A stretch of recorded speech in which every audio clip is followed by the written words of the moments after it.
Hey up. Right. Common jab mistakes. There's loads of them.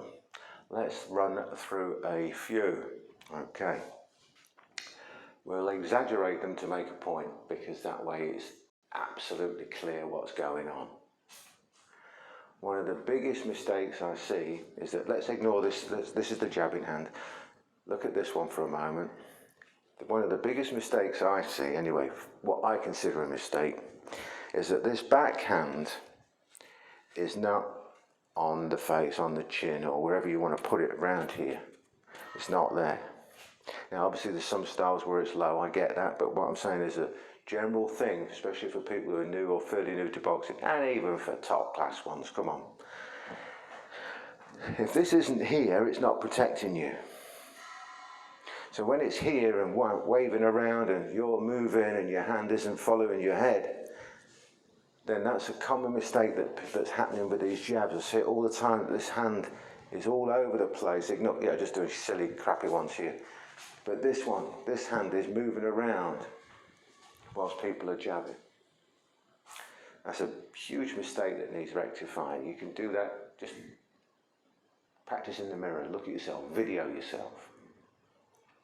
Another one is that people start here, and as the jab goes out, their hand drops, and then it comes back. Their hand drops, and then it comes back. So they're doing this sort of thing. Another common mistake. Another very common mistake is that people throw the jab out nice and fast, and nice and straight, and then come back in a long, slow arc. So they go out straight and come back in an arc. Again, exaggerated to make a point. So you can see it from the front. They're jabbing out straight and then bringing it back like this. They jab it straight and bring it back like that. That obviously leaves them open to a counter, as soon as the jab is on its return path. So again, we know that what path it goes out, it should come straight back. The shortest distance between 2 points is a straight line, as we all know, the shortest distance. You can prove it's not necessarily the fastest with some parabolic curves and some steel balls and stuff like that, I know, but I'm talking about the shortest distance. So for the vast majority of us, the quickest way back is straight back. Okay, straight back. So that's one.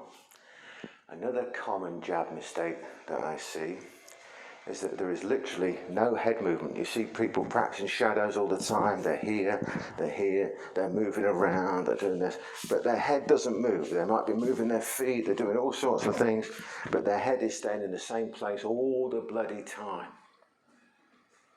It's a real huge bugbear of mine.